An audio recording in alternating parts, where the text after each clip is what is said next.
All right, looks like we're set up. Thank you all for being patient.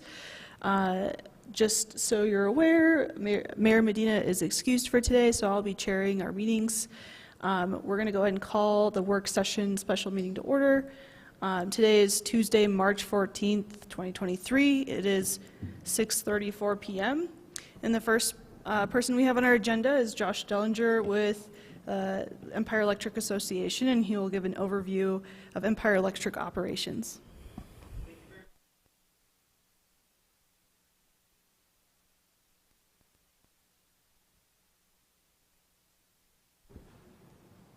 Is that good? There we go. All right. Well, thank you so much for having me. I'll give just a brief overview of Empire Electric and a brief summary of some of our current initiatives. So to start off with, this is our mission statement. Our primary mission is to safely, responsibly, and reliably meet the electrical energy needs of our member owners. So this is what we're good at. This is what we do. We've dabbled in a few other things over the years. We've dabbled in some telecom. We've dabbled in selling water heaters and things like that. And we've realized that we're not particularly good at those sorts of things. So this is what we do. This is what we're good at. This is where we focus our efforts. So this is a slide that shows the basics of how the electric grid operates. And it also shows an outline there of EEA's role in grid operations. So power is generated at power plants, and then it is transmitted via high voltage electric lines to load centers. And those high voltage electric lines usually run between 100,000 volts and 700,000 volts. And then those lines terminate at substations, where the voltage is then transformed down to distribution level voltage. And a distribution level voltage is usually between 12,000 and 25,000 volts. And then the power goes from substations via distribution lines out to homes and businesses. And you can see the outlined portion is the role that Empire plays in the grid. So Tri-State, our power supplier, they deliver power to the high side of the substation. They own the substation transformers. And then Empire, we take the power from the low side of the substation and distribute it via our distribution system out to homes and businesses in our local area. And at those service points, the voltage is then transformed down one more time to a more usable voltage, typically 240 volts to be used inside the building. So here is a slide of our service territory, where all those homes and businesses that we serve. As you can see, we serve all of Montezuma County. We serve most of Dolores County. We serve a very small corner of San Miguel County, and then we serve a fairly sizable portion of San Juan County, Utah, mainly the area around Monticello. Our service territory is about 3,400 square miles, a little more than 3,400 square miles, and it encompasses a little over 30,000 people. So that gives you a feel for the size as well as the density of our service territory. Some key facts about EEA. We are a nonprofit electric utility. That means if we have any profit at the end of the year, we return that to our members through our capital credit program. We are governed by a 7-member board of directors, and those directors are democratically elected from the membership, and they serve alternating 4-year terms. We have 61 fantastic employees at Empire. They do a great job providing good customer service and keeping the lights on, and they're very dedicated to their work. We maintain about 2,000 miles of line. We serve about 17,000 meters. We have about $125 million of total utility plant. We peaked at 90 megawatts this past year in 2022, and you can see that is significantly lower than our pre-COVID peak of 115 megawatts. We sold about 600,000 megawatt hours in 2022, and that's down from the 800,000 we typically would sell pre-COVID. and we took in about $60 million of revenue in 2022, and that's down from the $75 million that we would typically take in pre-COVID. So as you can see, our load and our associated revenue have been hit pretty hard by COVID, and it has not recovered. Yet our costs continue to increase, as I'm sure you all's costs have increased dramatically as well. Labor costs increased, material costs have significantly increased over the past few years. I'm extremely proud of those 61 employees who have worked very hard to make Empire as efficient as possible so that we can keep rates stable in the midst of rising costs all around us, and that we can do so without sacrificing reliability or our member services. So speaking of our rates, we've had exactly one residential rate increase since 2012, and that was a $1.27 per month increase in 2017, so just a fairly nominal increase back in 2017. We did have a revenue neutral rate structure change in 2021 where we moved to a time of use and demand rate structure, and the reason we made that move was to better align our cost drivers with our rate components to have a more sustainable rate going forward as the electric industry continues to evolve.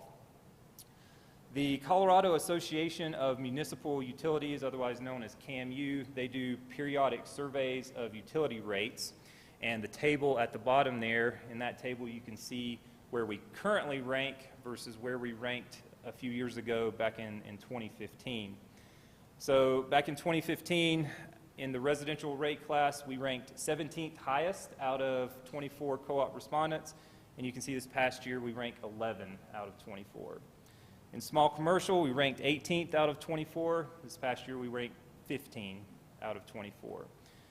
Large commercial, we ranked 17th out of 24 in 2015, whereas the most recent survey, we ranked 5th out of 24. And as far as industrial, we ranked 18 out of 19 in 2015, and this last survey, we ranked 3rd out of 19. So as you can see, we've moved in the right direction. We can't promise that we can keep rates stable forever, and we'll likely never be number one on this list because we just don't have the population density to support extremely low rates. But I'm very proud of our present position. I'm proud of the progress that we've made over the last few years. And what this says to me currently, in terms of electric rates anyway, is that our area is a really good place to live, and it's a really good place to do business in Colorado.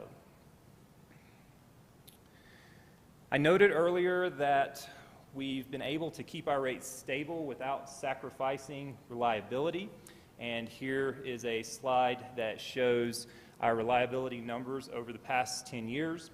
And as you can see, it's 99.9% plus every single year, okay? We keep the lights on. That's what we do. We keep the lights on, and we do it at an affordable price. Our linemen, they take it personally when there's an outage. They get out there, they fix the problem, they do it safely, they do it quickly.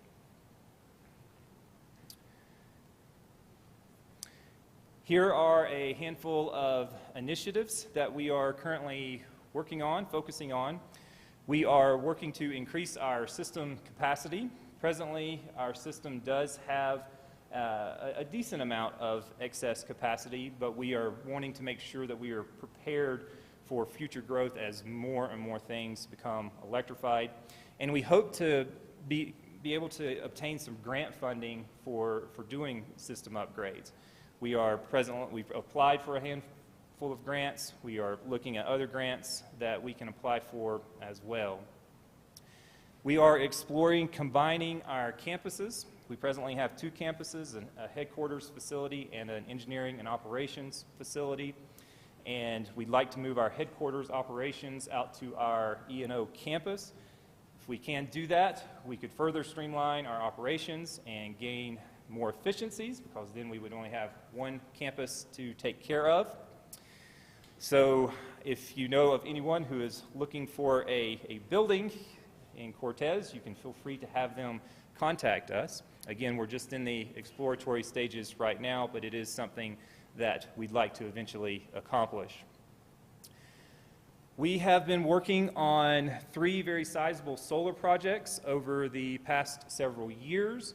2 of those projects are currently operational. They came online within the past 3 or 4 months or so, and the 3rd one is expected to come online at the end of April, so next month. And altogether, those 3 projects represent 9 megawatts, a little over 9 megawatts of generation. Regarding power supply, Tri-State is our current power supplier, and they have done a good job for us, especially over the past few years as rates have gone up all around us. They've done a good job in keeping their rates stable as well. They even implemented 2 decreases over the past 2 years, and their reliability has been fantastic. However, they are in the middle of a case at FERC, which is the Federal Energy Regulatory Commission. It's a contract termination payment case, and we are monitoring that case very closely to see what ramifications it may have on our future power supply options. Regarding EVs, we are promoting EV adoption and level 2 charging through our time of use rates. If you take a look at our time of use rates, it is very, very attractive to charge during the off-peak time. We do have 1 level 2 charger at our headquarters. We presently do not have any plans to install other chargers within install and own and operate other chargers within our service territory. We presently feel that is best left to other entities. We'll certainly work with other entities to site projects and to of course, provide the necessary infrastructure and the power to such projects. But as of now, we do not have any plans to own and operate the EV chargers. We do have an attractive rebate program, and you can find our rebates on our website. We offer rebates for water heaters, for heat pumps, for outdoor electric equipment like electric lawnmowers, electric leaf blowers, those sort of things. We offer rebates for e-bikes, and so you can check out our website to see what all we offer rebates for. So lastly, I'll talk just a little bit about our relationship with the city. Our relationship with the city of Cortez is governed by a franchise agreement, and that agreement allows Empire to use city right-of-way to serve the homes and the businesses around our service territory. We do collect a 5% franchise fee from members who live within the city limits, and we remit that to the city every month. We offer a street lighting program for the folks in the city limits, and that agreement does expire at the end of this year, and we would certainly be willing to renew that agreement if the city is willing to renew it as well. We think we've had a good, strong relationship with the city in the past, and we think that relationship can certainly continue well into the future. So that is a brief overview of Empire and what we're doing, and I'd be happy to answer any questions that anybody has about any of that or anything else related to Empire.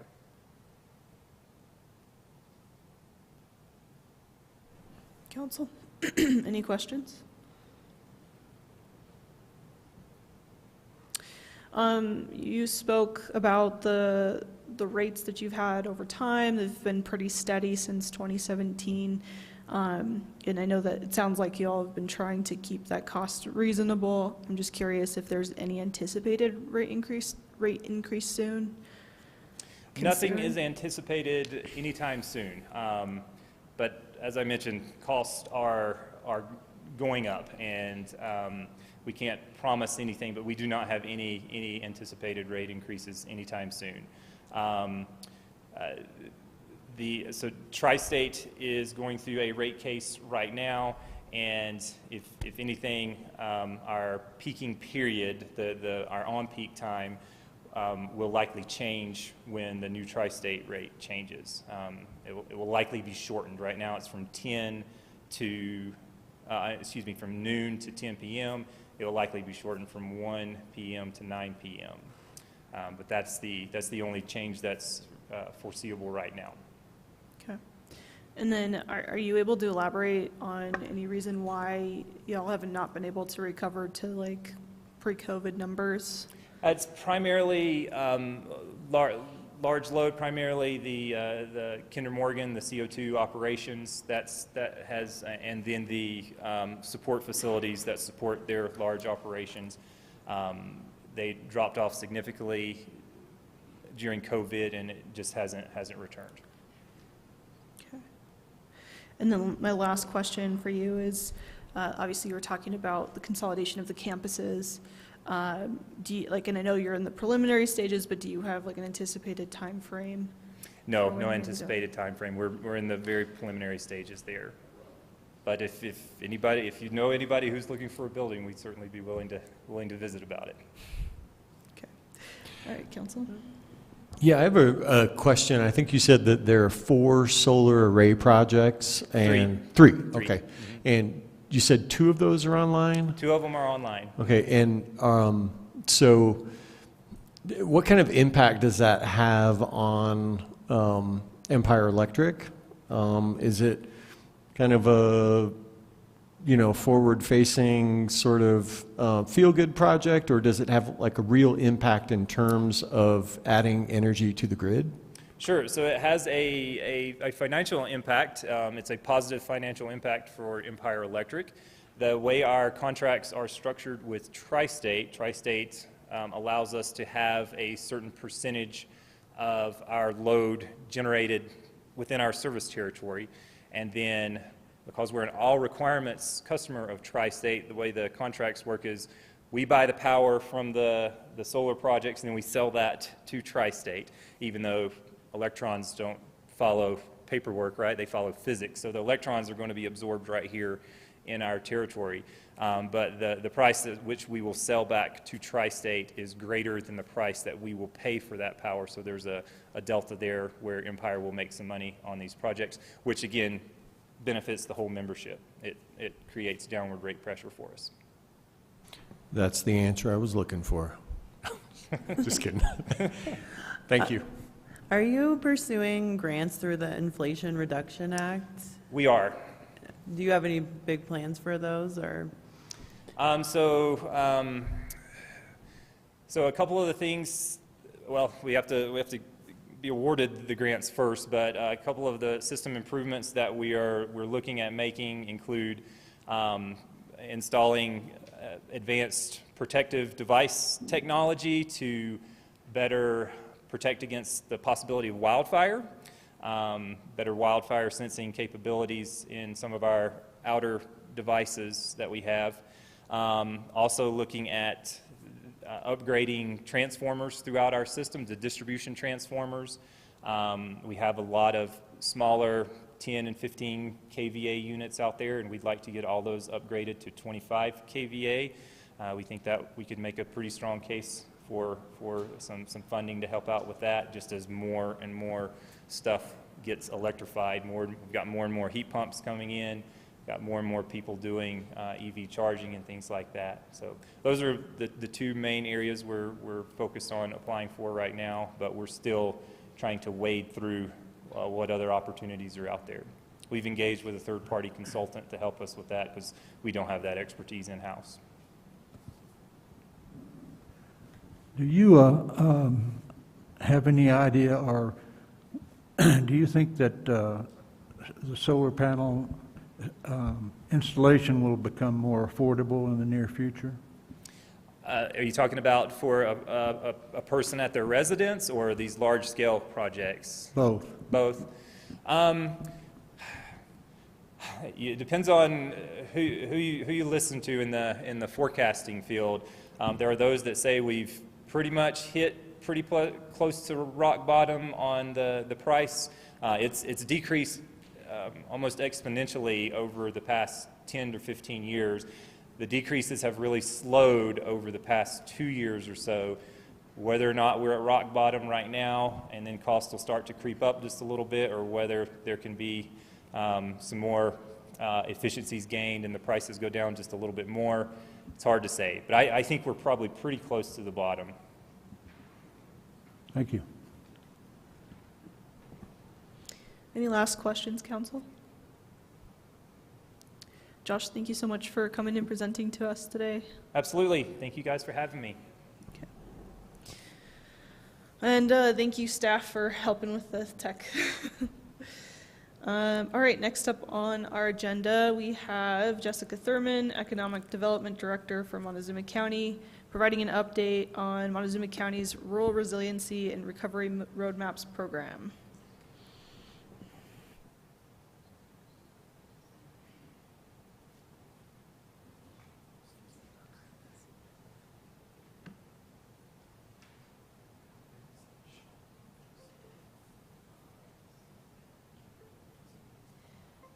Where do you want this? Probably right here. Okay. Can I use this mic?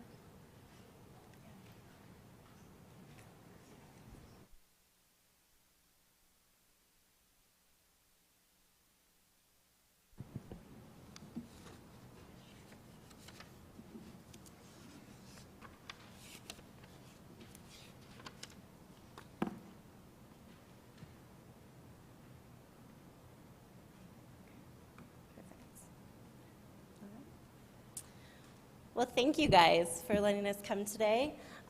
We are going to present this evening on our Roadmaps to Resiliency program, but we mostly want to talk about Montezuma Community Collective, which is going to be the implementation of that plan. So I invited my friend here, Mr. Shaq Powers, who I think most of you here probably recognize and are familiar with, and he's going to talk about the roadmaps portion of our presentation here today. So a lot like this sling, I'm mostly just here for support. So back during 2020, the state of Colorado recognized that we lacked some resiliency as a state, and especially in the rural areas. So the state picked 14 or 16 areas that had applied that they would help fund for methodologies and strategies to work on what the local populations considered their top needs for becoming resilient and recovering from the pandemic. And at that time, Ms. Marchbanks was working with the county, and she actually started the process for getting us to where we are now. So the first phase was groundwork. They designed where the teams were going to be and met with us several times to set goals and determine how to work together and how to communicate. In phase 2 of that process, we were paired with a consultant. Ours was Progressive Urban Management Associates, which was PUMA, and we started collecting data and putting it together to inform the strategies that Jess is going to be talking about in just a second. And then phase 3 implementation, beginning to implement by helping communities find funding for projects and for the projects that are identified in the roadmaps. So this involved a lot of the planning, involved the outreach to many different organizations in Montezuma County and each of the municipalities, including the city of Cortez, to the U-Mountain Ute Tribe, as well as to our partners over in the Dolores County area with Dove Creek, and doing research into the different problems we had, and finding case studies for how others might have dealt with similar situations. And so in listening to the feedback that we got in Cortez and around the area, we found that the 6 areas that really were lacking for resiliency and for recovery was business support, attracting and retaining industry, education and workforce development, water and agricultural resources, specifically tied to drought mitigation. And I would say this team has done a wonderful job mitigating drought the last 3 months. Tough crowd tonight. Man, you guys are hard. Housing choice and affordability, or the housing industry altogether, and then of course mental and behavioral health were the issues. So priorities and roadmaps, strategies were to coordinate water delivery and storage infrastructure, and I want to say that your city manager, Drew Sanders, has been an amazing partner in moving some of those conversations forward. Increasing water efficiency, drought tolerant, and regenerative farming practices, and so speech therapy. We're going to be working on that for me. And then working with CSU Extension to work on locally grown and processed food products, and increasing the food security that's available to our residents. It was shocking numbers that turned up when we did food insecurity polling. So working on broadband internet access, and I'd just like to give a shout out to this council in particular, who took some big steps a couple of weeks ago in dealing with that locally within the Cortez city limits. So props to you guys on that.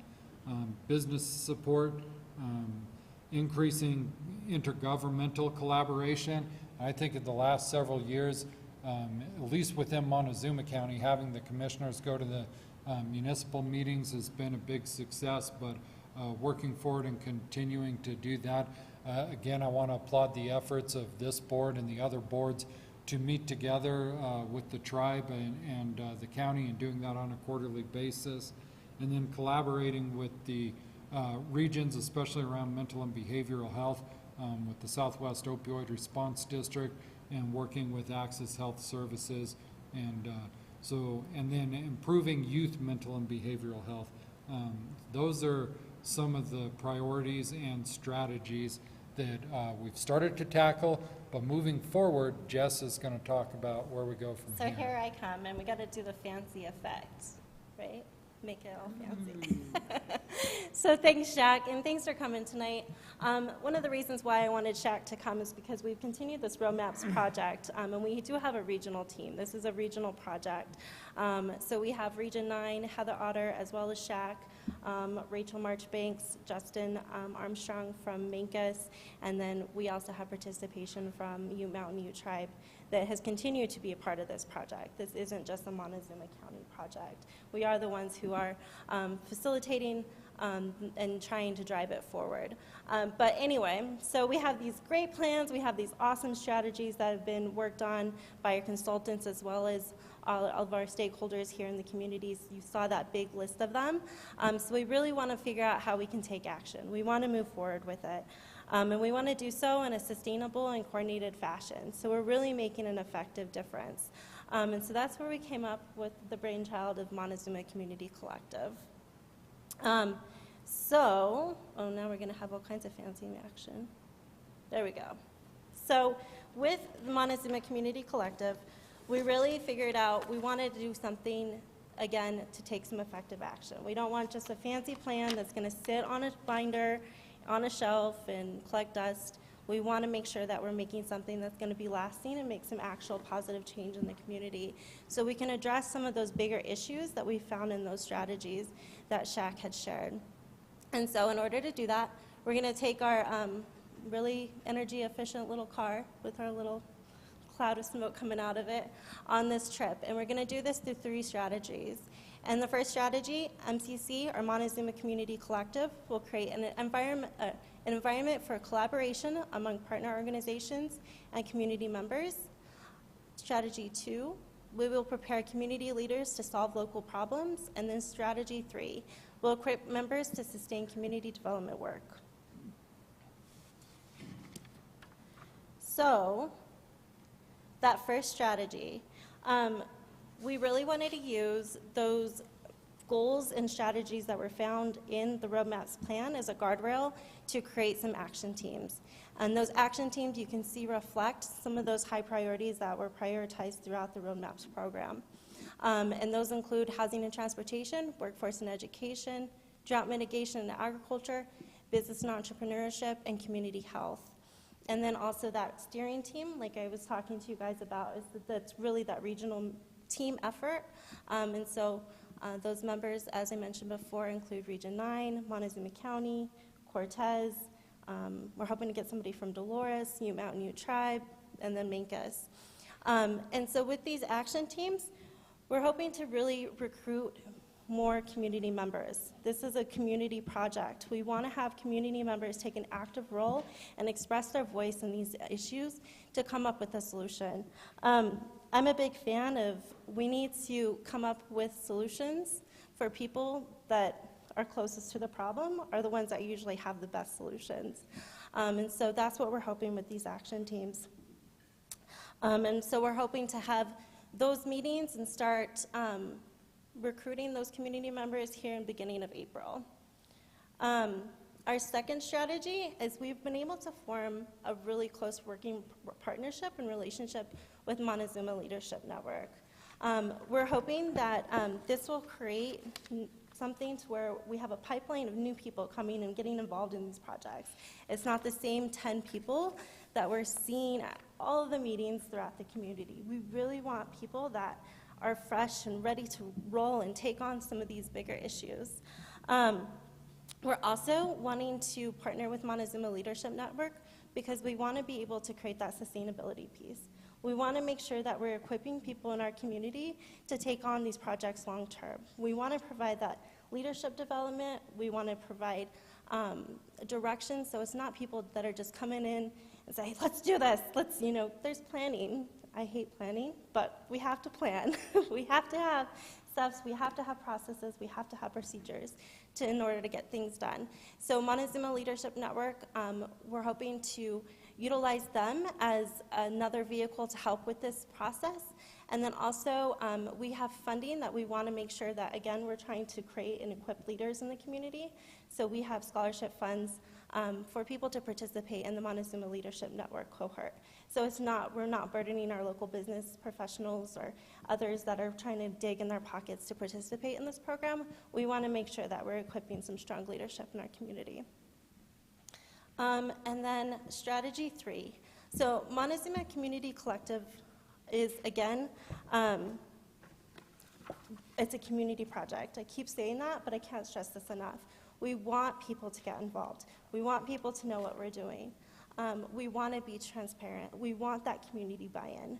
We don't want this diversion that we have in our community. We want people to take ownership over these issues.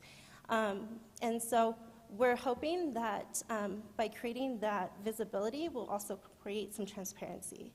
So we'll understand that, that it's not just the government that's coming up with these solutions.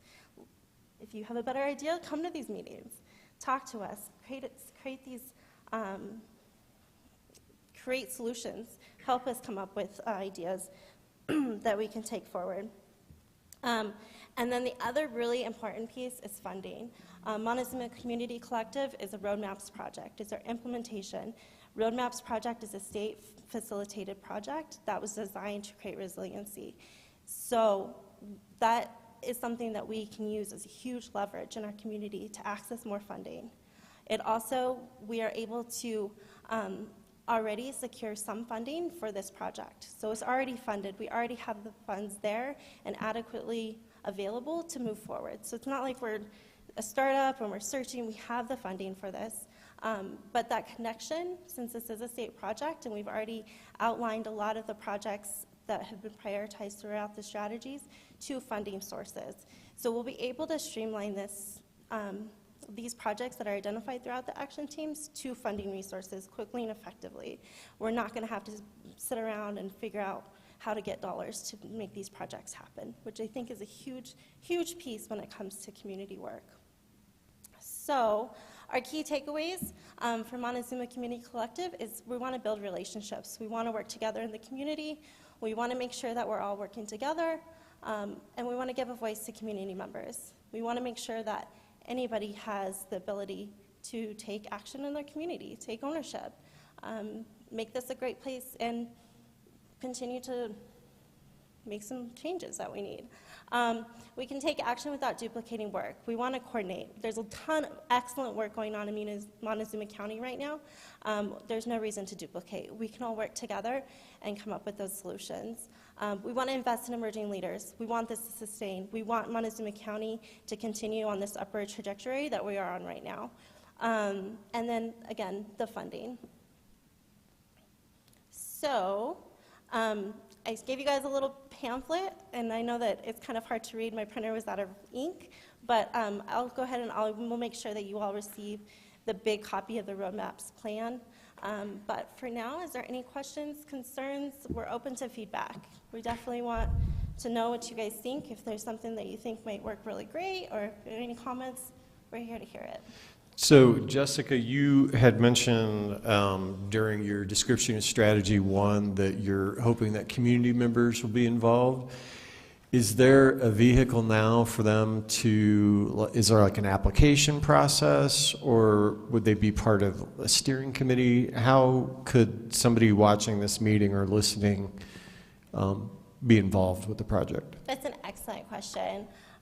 So we will be having community meetings. I don't have the dates, I'm sorry. I was trying to firm them up everything today so I could have those dates outlined for you all tonight. But we will have a meeting, I believe it was April 18th here in Cortez at the Business Resource Center. Will be one of our first community meetings, but we will have meetings in all the other municipalities, including down in Toyac, for people to come, listen, learn more about this, and then we'll be breaking out into those individual action teams. Hopefully, we're hoping by May, early June at the very, very latest, if not sooner.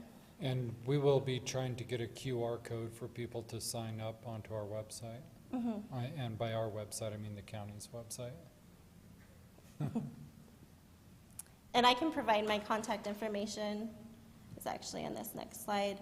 And people are able to email me directly. I'm that first person there.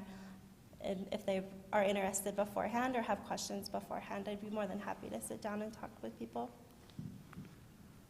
Jessica, how soon do you plan to implement this? It's already been implemented. We're already working on it. I've already met with, we did a presentation for Ute Mountain Ute in February.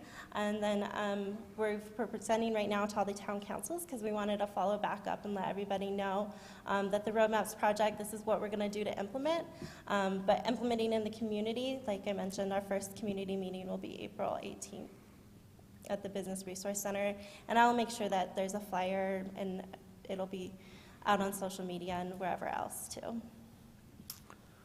Thank you. Thank you. I think it's a terrific idea and goal, so. Thank you. Thanks for explaining everything to us. I was just wondering if you had any strategies for recruiting like different and new members to boards and to get more involved with your group. Yeah, I think that the quickest way is to make sure that we're having progress, right? That we're not just sitting around meeting about things. We're not just sitting around talking about things. We're actually being about it. We're actually creating those solutions. And I think that this is something that can be that platform. We can see some change. We have those funding dollars and those seed dollars to address issues and to create those solutions quickly with something like this. And so I think that when people are able to see progress, it gets them motivated, right? And so hopefully that this will create that momentum quickly, since we've already sat there and we talked about this for a year. We already established, we have the data, we have the evidence base to back everything up. We know what we need to do. So here's the plan. Now we need to act on it.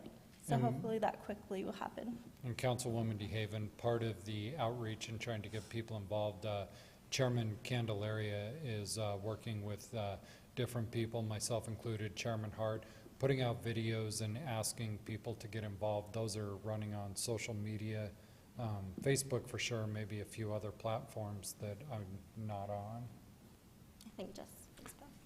So Jessica, I'm not sure if you know, but I'm on the steering committee for the Montezuma Leadership Network. And we have 3 different pillars, and one of the pillars is the networking pillar. On April 7th, there's going to be an event in Dolores at Esoterra Cidery, similar to the first initial event, where nonprofits and organizations are going to come and interact with people who are seeking volunteers and board members and just people that would like to be engaged. And I think that this project would be a really good fit for that night. Definitely. I already have it on my calendar. Nancy's already told me about it, so I will definitely be there. And thank you, too, for MLN being so supportive of this effort. I'm really looking forward to how this all works out. All right. I guess, council, if any of you have any additional questions, you can just reach out to Jessica. We want to thank you for coming to present today. Very excited to see where you all are at and doing the road show and basically getting going. So thanks for being here today. Yeah. Thank you, guys. Thank you all for the support, too. We appreciate it. All right. Next up on our agenda, we have general discussion. Does anybody on council have anything they'd like to bring up to the board?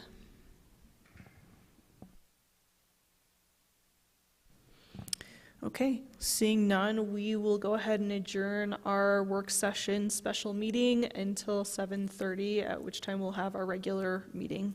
Thank you.